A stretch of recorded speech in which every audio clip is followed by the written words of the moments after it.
que le monde ait jamais connue.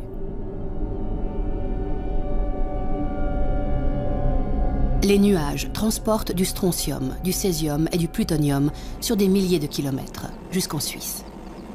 On procède à des travaux d'extinction. Au risque de leur vie, ces hommes creusent un tunnel pour permettre la construction d'une dalle de béton qui doit empêcher l'effondrement du réacteur.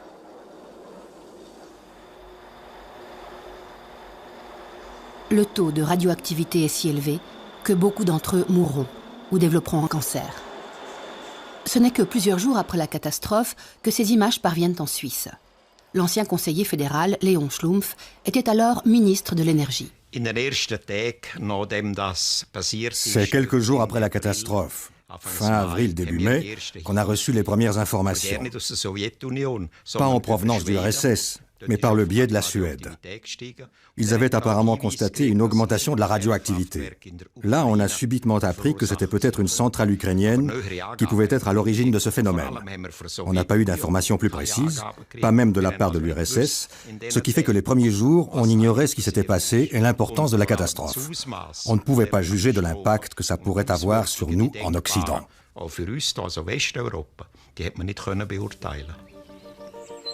26 avril 1986, une journée de printemps ordinaire. Personne en Suisse ne se doute du danger qui menace. Otto Huber, aujourd'hui décédé, était alors professeur de physique et président de la commission de surveillance de la radioactivité. Après Tchernobyl, il deviendra conseiller du président de la Confédération, Alphonse Egli. Sa femme est médecin. Oui, je m'en souviens très bien. C'était le jour du mariage de notre fille aînée. Mais on ne savait absolument rien. On a fêté toute la nuit et le lundi, mon mari est parti à Fribourg, comme d'habitude. Le soir, il m'a appelé pour me dire qu'il ne rentrerait pas à la maison, qu'il allait à Berne, au bunker, comme il l'appelait, une sorte de cave près du palais fédéral. Les premiers gros titres des journaux font la une le 30 avril. Ils suscitent crainte et terreur. Ce même jour, le téléjournal diffuse pour la première fois des informations sur Tchernobyl. Mais personne ne sait exactement ce qui s'est passé. Sur cette première carte, on aperçoit distinctement les vents au-dessus de l'Europe. Il semble que hier soir, le nuage ait atteint la frontière autrichienne. Depuis, il s'est dirigé rapidement vers la Suisse. Avant l'accident du réacteur, le professeur Huber avait déjà installé plusieurs stations de mesure de la radioactivité. En ce qui concerne la radioactivité, on était mieux préparé que ce qu'on a pu dire. On avait des points de contrôle partout et des instruments de mesure d'échantillons. On a fait des analyses et on a transmis les résultats.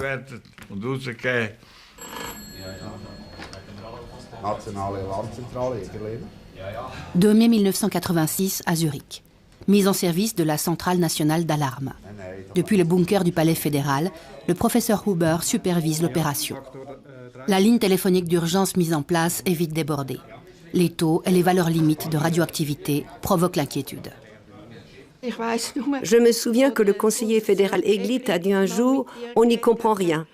Un jour, on parle de Sievert, un autre de Rem, puis de Becquerel. Personne ne sait de quoi on parle. Entre-temps, le niveau de radiation ne cesse d'augmenter. Des échantillons sont prélevés dans tout le pays. Des collaborateurs de l'Institut de recherche de Würenlingen analysent la radioactivité de l'eau, du lait et de l'herbe. Nous mesurons cet échantillon d'herbe à l'aide d'un détecteur en confinement isolé. Nous voyons très clairement que la radioactivité dans l'herbe est sensiblement plus élevée qu'en temps normal. Elle se situe à près de 10 nanocuries par kilo d'herbe. Mais ces valeurs ne représentent pas encore un danger pour la population. La peur de la radioactivité augmente, même si les scientifiques et les autorités font tout pour calmer la population. Le 3 mai, à la radio, Léon Schlumpf, conseiller fédéral, est interrogé sur la nécessité d'un temps de réflexion en matière de centrales nucléaires. D'après ce que nous savons aujourd'hui de l'accident de Tchernobyl, bien que l'enquête soit encore en cours, il n'y aura pas de conséquences sur notre politique énergétique, ni même sur les mesures de sécurité à adopter. On peut être rassuré. Il n'y a aucune raison de s'alarmer par rapport à d'éventuels dangers pour notre pays. Plus tard, on lui reprochera d'avoir minimisé l'affaire. La radio m'a demandé de faire une déclaration à ce moment-là, donc début mai. J'ai bien compris qu'il y avait un réel besoin d'information. Ma déclaration était basée sur le peu de renseignements dont nous disposions. Alors, après coup, on est évidemment venu me dire, quand on a su ce qui s'était passé, « Mais vous avez dit ça !» C'est tout le problème de l'information. À la DSN, division principale de la sécurité des installations nucléaires, à Wurenlingen, la tension monte. En tant que directeur, Roland Nägelin était à l'époque chargé de la sécurité des installations nucléaires. Avec son équipe, il a examiné les mesures à prendre en Suisse, dans cette pièce réservée aux urgences.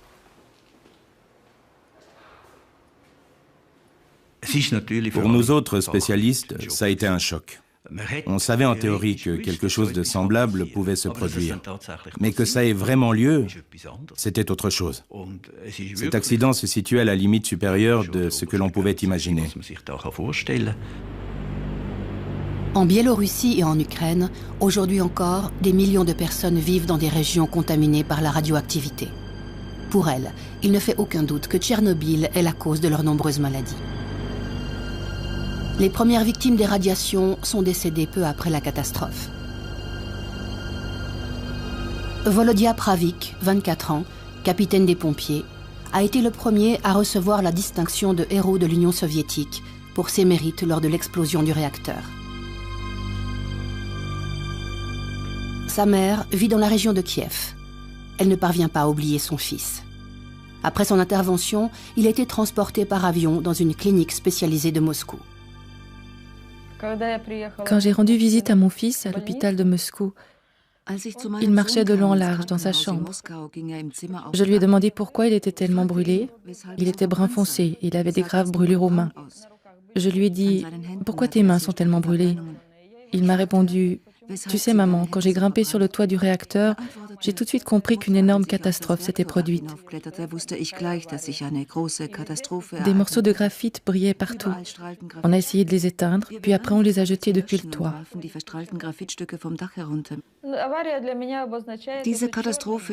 Cette catastrophe, c'est le pire souvenir de ma vie. Je ne l'oublierai jamais. Et mes petits-enfants et arrière-petits-enfants non plus. 10 jours après la catastrophe, la télévision suisse alémanique consacre une émission à Tchernobyl. La Suisse également touchée par la radioactivité. Après la catastrophe nucléaire de Tchernobyl, il n'y a plus qu'un seul sujet de conversation. Combien de substances nocives sont-elles parvenues jusqu'à nous? Peut-on encore boire notre lait et manger nos légumes? Ce ne sont que 2 des questions que nous nous posons tous. Voilà pourquoi la DRS a réalisé ce programme spécial. Environ 1000 appels ont pu être traités, qui parfois ont pu recevoir une réponse de la part de nos reporters. À 18 et 19 heures, nous avons accueilli des experts dans notre studio. Ils ont pu répondre à un grand nombre d'interrogations.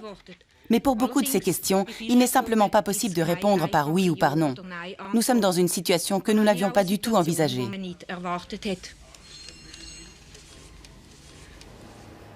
Quand le nuage est arrivé, les gens ont bien sûr été très ébranlés. On ne voyait rien, on ne sentait rien, mais on savait que quelque chose de dangereux était là, que ça pouvait provoquer des cancers. On a reçu un nombre considérable d'appels de la part de gens qui ne savaient pas ce qui était vrai et ce qui ne l'était pas, qui voulaient des conseils pour leur vie quotidienne.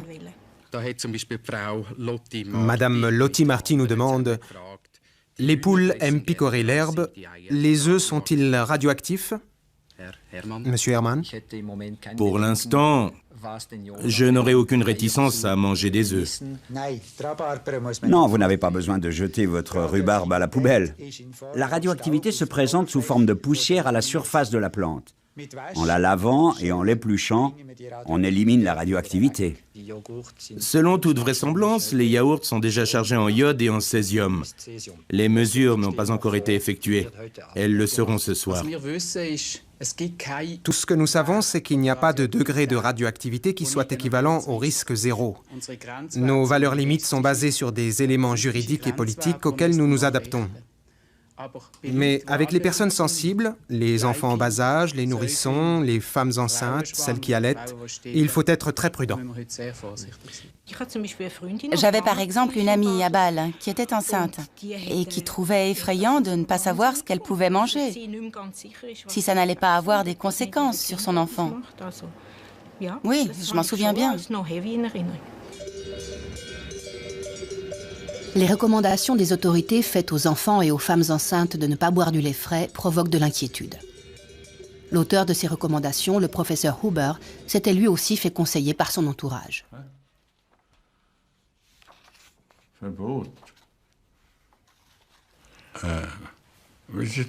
Comment c'était déjà? Le lait de vache contenait de l'iode. Tu m'as alors appelé pour me demander si ça représentait un danger. On s'est dit qu'un nourrisson boit environ 7 décilitres de lait par jour.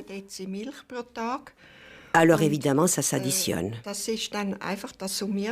Je t'ai suggéré de défendre l'idée qu'il valait mieux que les jeunes enfants jusqu'à 2 ans ne boivent pas de lait frais, puisque c'est à ce moment-là que se forme la glande thyroïde. Alors en fait, c'est vous qui lui avez donné ce conseil? Oui, on en a discuté. C'était une question médicale, alors j'en ai profité. Ma femme en savait beaucoup plus que moi sur le sujet. L'inquiétude augmente. En mai, on assiste à une ruée sur le lait en poudre.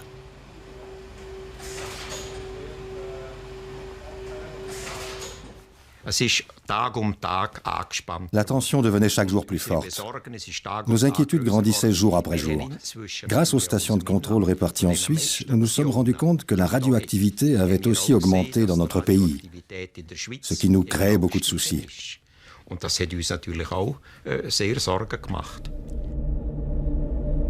Pripyat, ville fantôme située non loin du réacteur. Les autorités soviétiques ont procédé trop tard à l'évacuation de ces 50 000 habitants. Ceux-ci n'ont pu emporter que le strict nécessaire. Ils ne pourront plus jamais retourner dans leur logement fortement irradié. Depuis 20 ans, toute vie a disparu de ces lieux.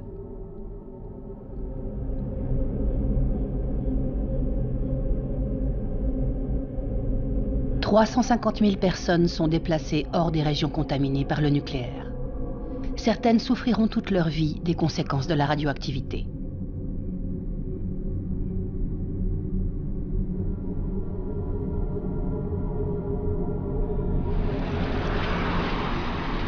Après la catastrophe, dans la zone d'exclusion autour du réacteur, des travaux de décontamination fébrile s'attaquent à l'ennemi principal, la poussière radioactive. Des camions déversent leurs déchets n'importe où à l'intérieur de cette zone. Stockage définitif. Des cités entières sont rasées. Le risque d'incendie est important et il faut à tout prix éviter une nouvelle contamination de l'air.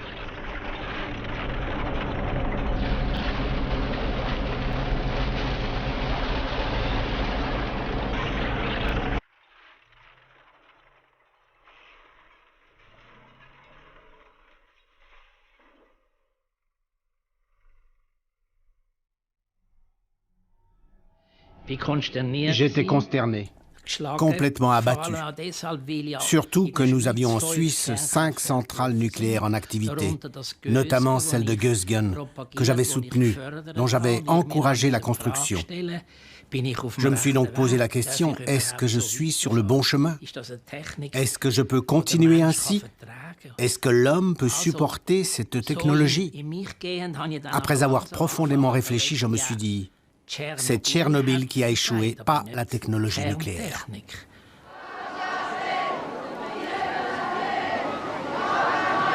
En juin 1986, le Conseil national se réunit pour une session spéciale consacrée à Tchernobyl.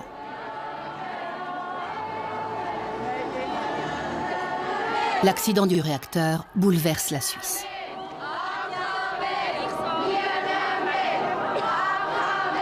Une question essentielle se pose. La Suisse peut-elle ou doit-elle renoncer à l'énergie nucléaire? En 1983, les économies d'énergie drastiques proposées par le conseiller fédéral Léon Schlumpf avaient été rejetées. Mais le ministre doutait de toute façon de leur impact réel. La conséquence que nous devons tirer est que malgré des mesures d'économie drastiques dans le domaine de l'électricité, nous continuerons à être confrontés à une augmentation de la consommation. Nous pouvons réduire ce taux de croissance, mais pas suffisamment pour nous permettre de renoncer à l'apport énergétique de nos 5 centrales nucléaires.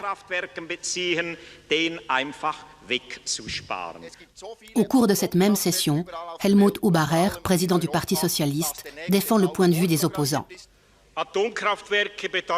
Les centrales nucléaires représentent une déclaration de guerre permanente aux générations futures. Mesdames et messieurs, il n'y a pas de centrales nucléaires communistes ou capitalistes. Il n'y a que des centrales nucléaires dangereuses. Malgré les applaudissements, aucune décision importante n'est prise. Un coup dur pour Helmut Hubacher, opposant de la première heure aux centrales nucléaires. C'est la confirmation que les choses continuent comme par le passé, que nous n'avons affaire qu'à de belles paroles. Je suis déçu par le manque de courage et d'esprit critique de notre gouvernement. En 1975, 11 ans avant Tchernobyl, Hubacher militait déjà aux côtés des premiers occupants du site de Kaiser Augst.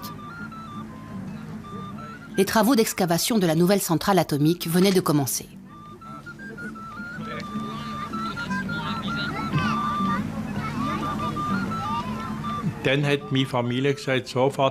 En fait, ce sont mes enfants qui m'ont dit « Écoute papa, il faut que tu viennes à Kaiser Augst à la manif ». Là-bas, j'ai pris conscience de la problématique nucléaire. Je me suis rendu compte qu'il y avait un sujet à approfondir, qu'il fallait que j'étudie vraiment la chose. Je peux dire qu'on m'a carrément traîné là-bas.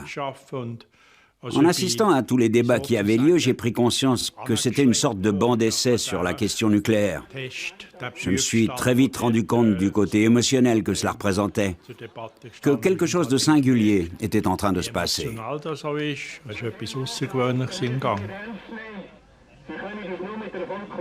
Durant les années qui suivent, les participants aux manifestations antinucléaires sont de plus en plus nombreux, à Kaiser Augst comme à Gösgen. Bien avant Tchernobyl, l'énergie atomique subit les feux de la critique, notamment à Gösgen en 1977, lors de la marche de protestation de la Pentecôte. Nous manifestons contre la politique du fait accompli.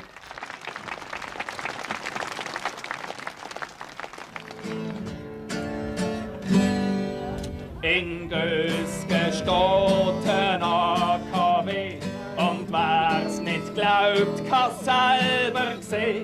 Die Fragen ist nicht lang und die Sätze sind Gang.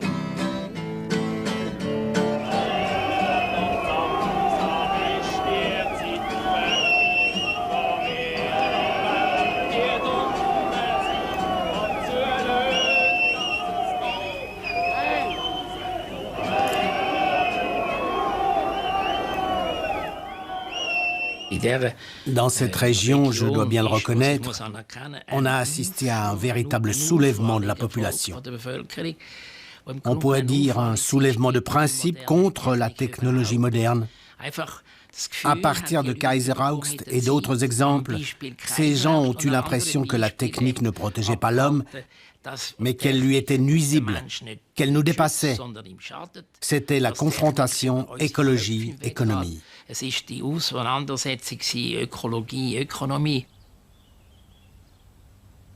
La nouvelle technologie s'impose malgré les oppositions. En mai 1981, Gösgen est inauguré officiellement par Michael Cohn, directeur de son conseil d'administration. Nous ne misons pas exclusivement sur le nucléaire. Mais avec Gösgen, nous présentons une solution pratique et responsable. Il faut savoir que ces 5 centrales nucléaires représentaient environ 40% de la consommation d'électricité suisse. Abandonner cette filière, donc mettre ces centrales à l'arrêt, n'était simplement pas possible. Mais si leur exploitation avait représenté un grave danger, alors on aurait dû le faire, indépendamment des conséquences énergétiques.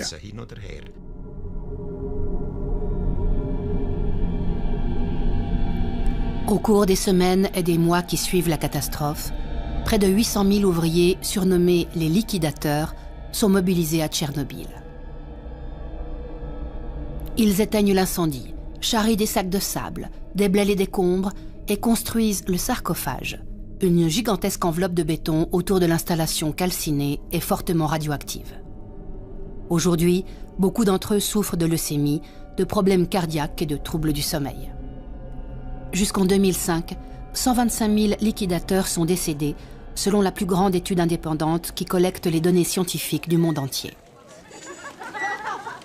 Juin 1986, la plus grande manifestation antinucléaire de tous les temps se déroule à Gösgen. 30 000 personnes exigent l'arrêt de toutes les centrales nucléaires de Suisse. Les familles sont nombreuses, l'ambiance est paisible. L'acceptation du nucléaire est au plus bas.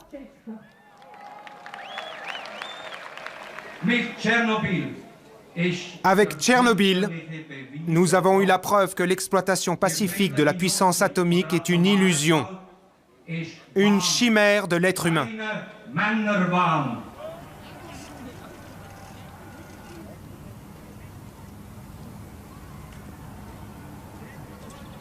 Entre les risques et les bienfaits de nos centrales, il faut peser le pour et le contre. Les autres moyens de production énergétique comportent aussi des risques. Nous disposons de moyens suffisamment bons pour contrôler la sécurité des installations suisses, et les personnes qui ont examiné la situation au sein de la DSN ont tout été d'avis que l'on pouvait prendre la responsabilité de poursuivre l'exploitation de nos centrales. Quand on est venu nous dire qu'il fallait sortir du nucléaire, donc fermer définitivement les 5 centrales nucléaires suisses, je me suis tout de suite demandé à quoi ça pouvait servir du point de vue de la sécurité. Puisque nous avons autour de nous, dans un rayon de 2000 km, 200 centrales nucléaires en activité. Cela veut dire qu'il ne s'agit pas de sortir du nucléaire, mais d'entrer dans une philosophie de sécurité internationale, tant dans le domaine technique que dans celui de la sécurité, donc de ne surtout pas y renoncer. Ce dialogue, des experts venus du monde entier s'efforcent de l'entamer en août 1986 à Vienne, au cours d'une réunion de l'Agence internationale de l'énergie atomique. Pour la première fois, les Russes fournissent des informations détaillées sur l'accident et sur les caractéristiques des réacteurs, de type RBMK, en service à Tchernobyl. Roland Neglin y participe avec une délégation suisse.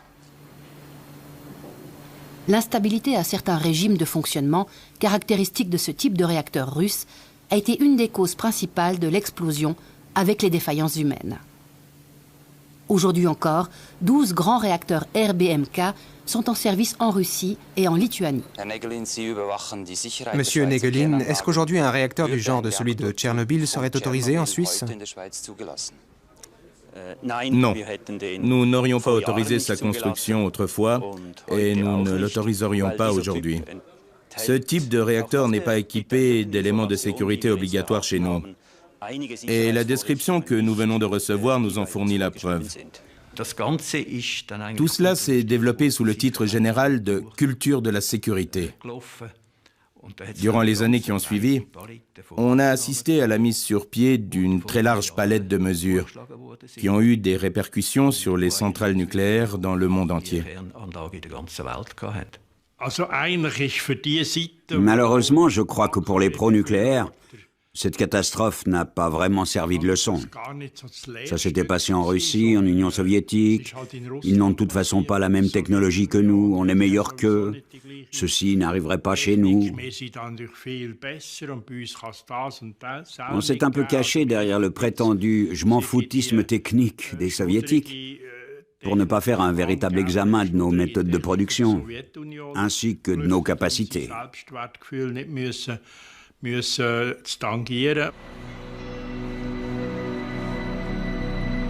Tessin est le canton le plus touché par les retombées radioactives. C'est ici que les pluies ont été les plus abondantes. En été 86, la situation est très tendue. La radio et la télévision diffusent 2 fois par jour des informations sur les taux de radioactivité. Les femmes enceintes se sentent particulièrement concernées. Elles sont inquiètes. Les demandes d'interruption de grossesse affluent à l'Office cantonal de la santé de Bellinzone. Gianfranco Domenighetti décide de lancer une étude sur la question.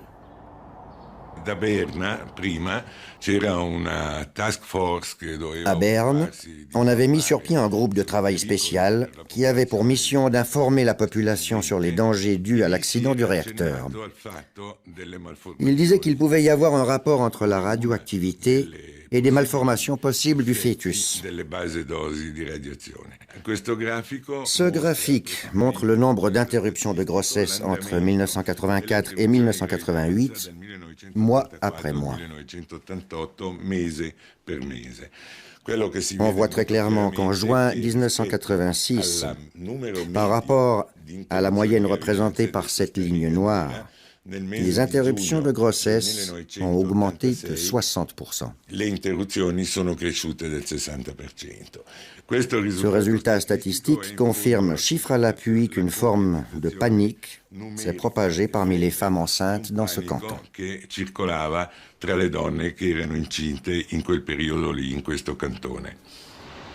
Une panique qui aurait sans doute pu être évitée. Par la suite, l'information s'est améliorée. Nous avons pris un certain nombre d'initiatives, notamment interpellé l'Agence internationale de l'énergie atomique à Vienne, où nous avons, au nom du Conseil fédéral, déposé un certain nombre de postulats. L'un de ceux-ci était l'amélioration de la communication et de l'information, mesure également applicable à l'intérieur du pays. Il faut reconnaître que dès le moment où on a disposé de renseignements, je parle bien sûr de renseignements fiables, on aurait dû informer davantage la population. La situation est nouvelle et difficile pour les autorités. Elles recommandent la prudence en ce qui concerne la consommation de viande et de lait. De fait, les doses de radiation ne sont pas alarmantes. Malgré tout, les autorités recommandent de laver soigneusement légumes et salades, avec pour conséquence une chute des prix. Les Suisses diminuent leur consommation de salade d'un quart et celle d'épinards de moitié. Les autorités sont confrontées à un nouveau problème. Des producteurs en colère exigent de la Confédération une indemnisation de l'ordre de plusieurs millions de francs. C'est uniquement dans les champignons et dans certains poissons du Tessin que le taux de radioactivité est critique. Les pêcheurs du lac de Lugano sont frappés d'une interdiction totale de la pêche. 2 ans après Tchernobyl, les valeurs de radioactivité en Suisse sont revenues à la normale. Mais l'accident n'est pas oublié. Un groupe d'experts examine la possibilité de sortir du nucléaire. Publiée en 1988, leur étude aboutit à la conclusion que l'abandon du nucléaire est réalisable, mais uniquement à condition d'appliquer une politique d'économie stricte et de promouvoir une utilisation efficace de l'énergie. Les résultats de cette étude suscitent un débat animé. Mais elle n'a que peu d'influence sur la politique énergétique. C'est alors que se produit ce que personne n'attendait. Les politiciens bourgeois entendent mettre fin au projet de centrale nucléaire de Kaiser-Augst, initié 20 ans plus tôt. Même si on est convaincu que ce projet doit être réalisé, et toutes les personnes présentes ici ne sont pas celles qui sont responsables du blocage actuel de ce chantier, au contraire, elles étaient toutes de l'avis que cette centrale devait être construite. Il faut bien convenir, si on est réaliste, que ce projet ne peut pas être concrétisé, qu'il doit donc être abandonné et enterré.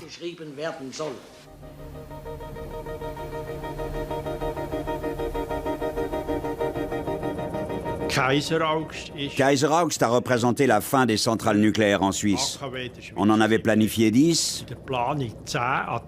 On en est resté à 5. Betzno 1 et 2, Mühleberg, Gösgen et Leibstadt. On devait en construire 5 autres, mais avec l'abandon de Kaiser-Augst, on a tiré un trait, on en est resté là. Ça, c'est à mettre au crédit de l'occupation du site. Toutes les personnes qui prétendent aujourd'hui que l'abandon de Kaiser-Augst a été une remarquable action d'éclat passent sous silence les conséquences de cette décision.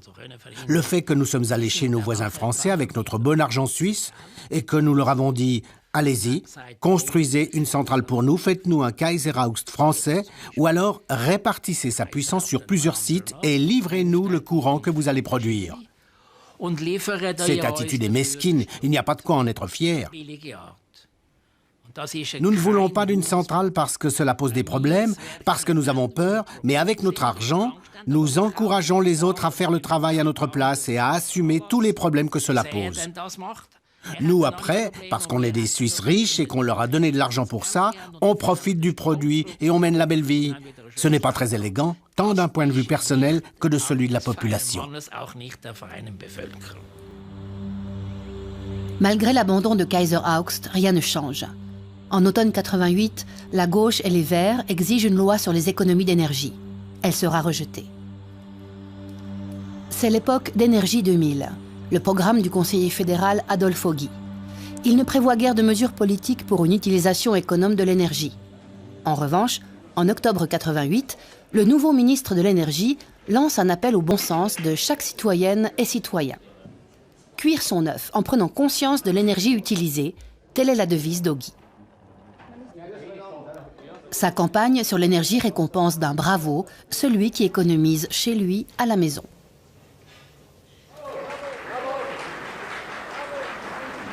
Le peuple suisse a désormais l'occasion de montrer qu'il n'est pas seulement fort en parole, mais aussi en actes.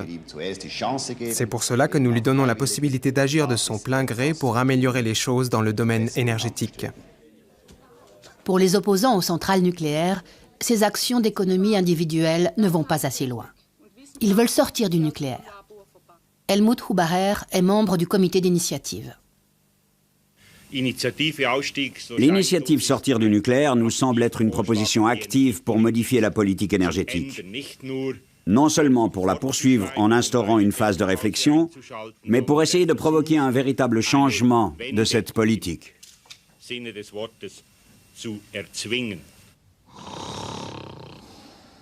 En automne 90, l'initiative pour l'abandon du nucléaire est soumise au peuple, ainsi que l'article sur l'énergie et l'initiative du moratoire.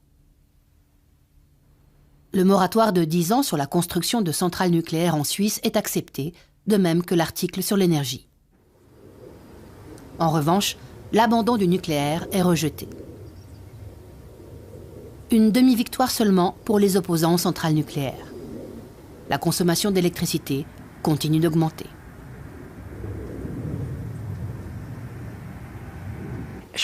Une stratégie d'économie d'énergie a besoin d'un soutien politique. Le citoyen doit y participer. Les hommes et les femmes doivent se sentir concernés. Le jour de la votation, quand les gens doivent décider s'ils veulent ou non un nouvel impôt et que la majorité dit non, eh bien si cette majorité l'emporte, là, on est bien obligé d'accepter le verdict, d'accepter l'homme tel qu'il est. Moi, je prétends que nos amis les Verts font une erreur fondamentale, celle de s'adresser à l'homme tel qu'il devrait être, ce qu'il n'est pas. Dans les années 90, nombreux sont ceux qui placent de grands espoirs dans les énergies alternatives.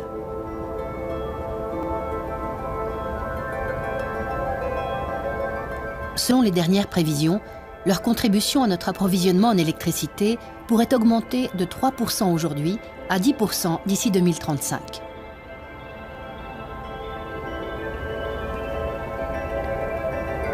Ceci implique toutefois un encouragement massif des énergies alternatives.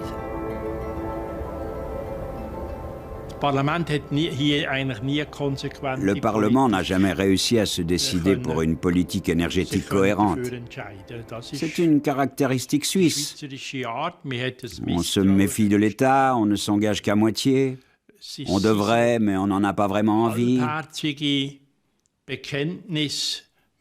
C'est sans doute pour ça que dans le domaine des sources d'énergie alternatives, on a régressé. Il n'y avait pas suffisamment de pression pour que l'on encourage ces technologies.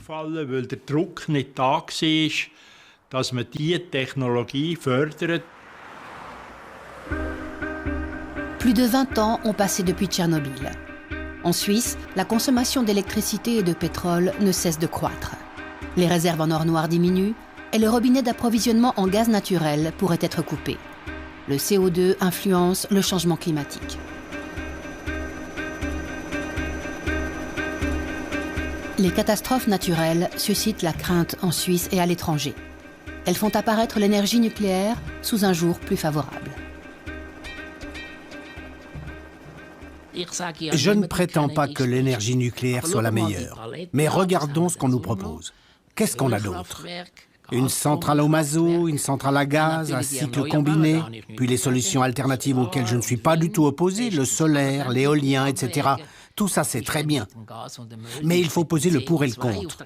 Pour le gaz et le mazout, qu'en est-il du CO2, par exemple? D'un côté, on a mis en place une politique pour le CO2. On parle tous les jours du centime climatique ou de taxes sur le CO2, mais on ne sait toujours pas comment réduire ces émissions. Et si on construisait des centrales de ce type, ces valeurs nocives augmenteraient. Moi, je suis d'avis qu'il faudrait dire ça à chaque citoyen, qu'il puisse se faire une idée et en tirer les conséquences. Effectivement, un vent nouveau se lève.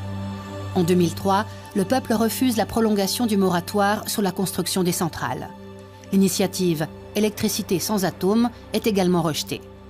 C'est de fait la reconnaissance de l'énergie nucléaire. Ceci, bien que l'entreposage des déchets ne soit pas résolu, et malgré la menace grandissante du terrorisme nucléaire. Ces centrales tournent comme des horloges. Là où il s'agit de rénover ou d'améliorer le fonctionnement, on le fait. Par conséquent, la confiance envers nos centrales s'est peu à peu renforcée. Cela dit, il y a toujours des opposants. Ceux-là, il s'agit de les convaincre. Ou alors qu'ils nous proposent de meilleures solutions. Une petite ville de Biélorussie, dans une région hautement contaminée. Plus de 20 ans après la catastrophe, les hommes et les femmes en subissent encore les conséquences économiques et sanitaires. La plus grande partie de la radioactivité est ingérée avec la nourriture. Les produits qui poussent dans les jardins, mais aussi les champignons, les baies, le gibier, le poisson et le lait. La population des campagnes est pauvre et les produits alimentaires d'importation sains coûtent très cher. Dans cette contrée perdue, non loin du réacteur, de nombreuses organisations internationales d'entraide, dont quelques Suisses, sont présentes. Dans un club réservé aux mères, les femmes apprennent à préparer fruits et légumes pour les décontaminer.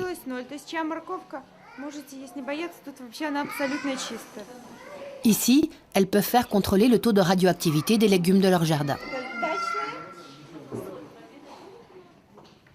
Après la catastrophe, la clinique de la ville biélorusse de Gomel a enregistré une augmentation dramatique des cancers de la thyroïde chez les enfants.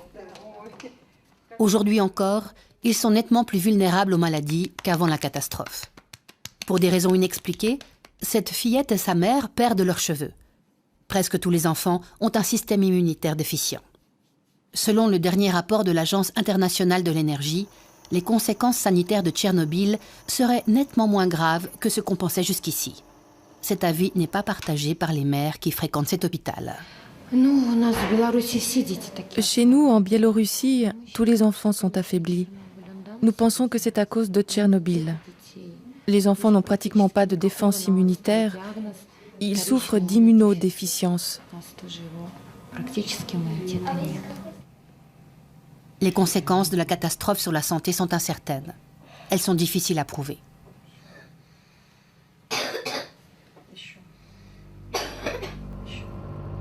Entre 1991 et décembre 2000, tous les réacteurs de Tchernobyl ont été définitivement arrêtés. Le sarcophage menace de s'effondrer. On prévoit de construire une immense enveloppe protectrice pour recouvrir cette ruine extrêmement dangereuse.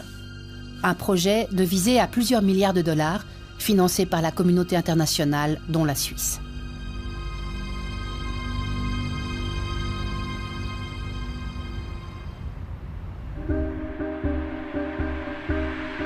En Suisse, Tchernobyl est presque oublié. Malgré les appels aux économies d'énergie, la consommation d'électricité ne cesse de croître. Personne ne semble prêt à remettre en question son mode de vie actuel.